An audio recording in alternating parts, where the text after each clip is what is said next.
as the title says, this is kind of an update from the Bound for Glory equals what again, and Hell in a Cell with no juice. These are the two videos I did from my cell phones. I didn't know when my computer was going to be fixed, and I just figured, let's just try and see how this works. And I was going to go a little bit more in depth in this stuff because a lot of people had a lot of questions about some of the stuff that I said in those videos. So this was just going to be me being a little bit more in depth and explaining kind of my issues with the whole thing. So let's get started. We'll start with Bound for Glory. Kind of my problems with it, because a lot of people were kind of curious of why I was hating on it. Let me explain. First of all, let me say this, that I do understand the main event. I don't have a problem with the main event. I'm not myself particularly happy about the main event because I'm not the biggest Thing fan in the world, and I don't think they've handled this whole thing very well. We all knew it was kind of going to happen, but it just seems kind of just, I don't know, it doesn't seem like the big event that it should be to me. And not that him being in the ring with AJ Styles is a bad thing. I just don't think AJ is the type of guy that can necessarily carry him, if need be, to a truly great match. So, and that's not a bad thing. That's not a bad thing at all. I mean, this is, you know, it's not a bad thing. But I think that if that is the case, if you're throwing on for a main event, a match that, not that it won't deliver, but a match that's not maybe quality-wise a real, you know, shoe-in quality-wise for a main event, that you need to put on some better stuff underneath. And why I say that is, this is Bound for Glory. This is TNA's biggest event of the year. We always hear that.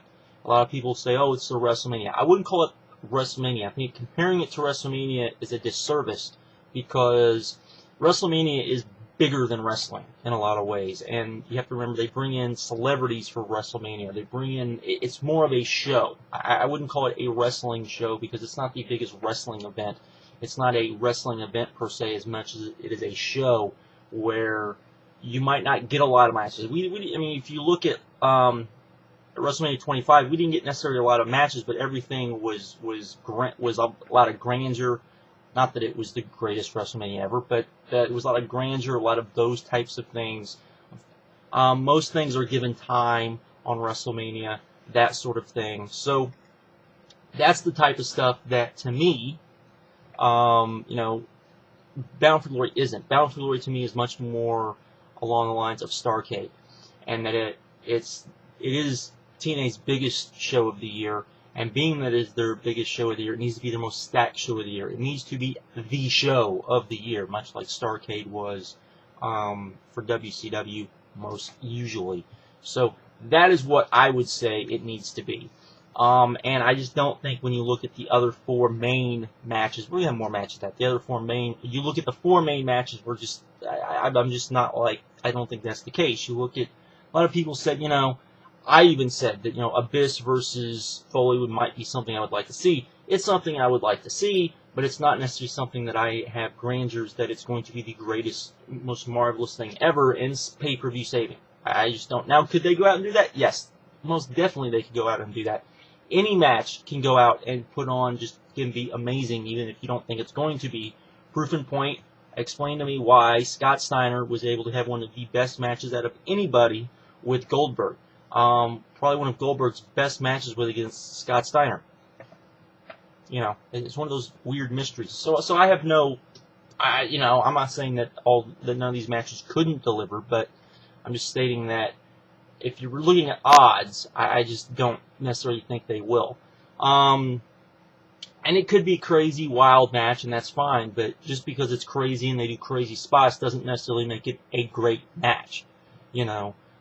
It just doesn't. Sometimes you do crazy and wild spots, and it's just like, they did a crazy and wild spot, and you know that was cool, but it wasn't anything spectacular. There's something missing with it, and you know, I'm afraid that's more of what we're going to see, instead of something like for example, I think we'll get something. It's probably not completely the same, but remember when we had the Barbed Wire Massacre with Macinas and Abyss, which some people really liked.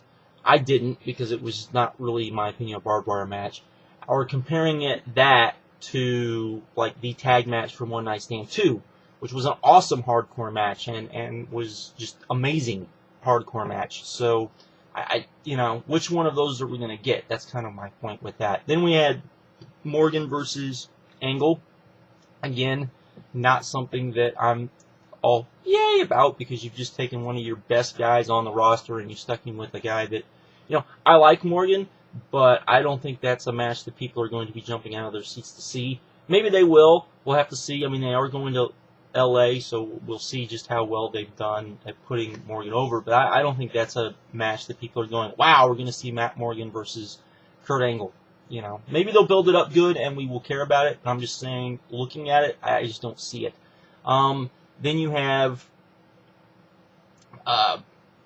Bobby Lashley versus Samoa Joe, and I have to ask why. That seems very random to me.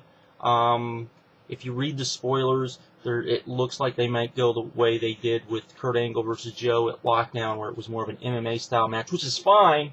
But if you remember, I wasn't too keen on that match because I've seen better matches like that. Maybe these two will put on a better match like that, and it won't be kind of what we got from that Lockdown match. I know a lot of people thought it was great, and that's fine, and I'm sure you might enjoy seeing this as well. But I don't know if, a lot of people brought up the fact that Bobby Lashley and Cena had a great match. The thing is Bobby Lashley and Samoa Joe are not going to have that same type of match, because they're not the same type of, Samoa Joe is not the same type of character that John Cena is. The reason why that match worked between Bobby Lashley and John Cena was because they were both Supermen. They were both, which one is going to, it's kind of like these two forces meeting. And I don't think that's kind of what you have here. And I think that to me kind of diminishes it. Now, again, these aren't the only matches we're going to have on this card. But again, and the more you look at it, the more I can kind of just gripe, because, for example, we're going to have a Knockouts Championship match. It looks like we're going to have a three-way between ODB, Awesome Kong, and Tara. And that's not something that I particularly am thrilled with, because I'd rather see Awesome Kong and Tara go at it, one-on-one, given time, and see if they can put on, a match that would rival what Awesome Kong and Gail Kim, those type of matches, and really kind of steal the show and that sort of thing. But I don't think we're going to get that. Then you're going to have the Knockouts tag match, which will be the champions, which is Sarita and Wild versus the Beautiful People. My problem with that is I don't know if we're going to see a better match than what we saw on the last pay-per-view, because the Beautiful People lost their best worker, really their only worker, because the other, you're now going to add, spoiler time, you're now going to add Lacey Von Erich, who, everyone who's ever seen her wrestle says that she's horrible. Maybe she's not. Maybe she's learned. Maybe she's not as bad. I mean, she's pretty to look at. Don't get me wrong. She's gorgeous. When people see her, they're going to be like, if you've never seen Lacey Von Erich, she is jaw-dropping gorgeous. I'm not kidding. And she's a perfect fit with the group. But wrestling-wise, I just don't think we're going to see anything that great. We're probably going to see an X Division Championship match, depending on what we get there. Who knows? So that's what? That's 1, 2, 3, 4. That's 5, 6. That's 7. Then you're going to have whatever they're going to do with the tag titles. We might have 2 tag title matches, because you might have, for example, the TNA tag titles and the IWGP tag titles defended. That's 9. You still have Hernandez versus, whoever he's going to face. That's 10. And then whatever else you're going to have. So just looking at the card, I wasn't able to explain this. One of my problems is I think this might be one of those cards where there might be too many matches on it. I know some people go, oh, why do you always gripe about too many matches on a card? Because it doesn't work. You need to let the matches have time. 7 to 8 matches is just about perfect for a pay-per-view. If you give it time, you let those guys go out there, and you give the matches some importance when you do that. When you do like 9 or 10, and I know it doesn't sound like, oh wow, that's not that much, not that many more matches. You're talking with 9, you're talking about another 10, 15 minutes. If you're talking 10, you're talking maybe another 30 minutes, 20 to 30 minutes. So it's very, it does take up time, and I think that's something that, maybe I'm just being a little bitchy, but that's why I'm not too thrilled. Who knows, maybe the build-up will be good. Maybe it will make me excited for it. I don't know. I'm just saying, if those are the matches, those 4 matches that were first announced, doesn't do anything for me, doesn't give me a reason why this seems like anything different from any other TNA pay-per-view we're going to see. It just doesn't seem like Bound for Glory.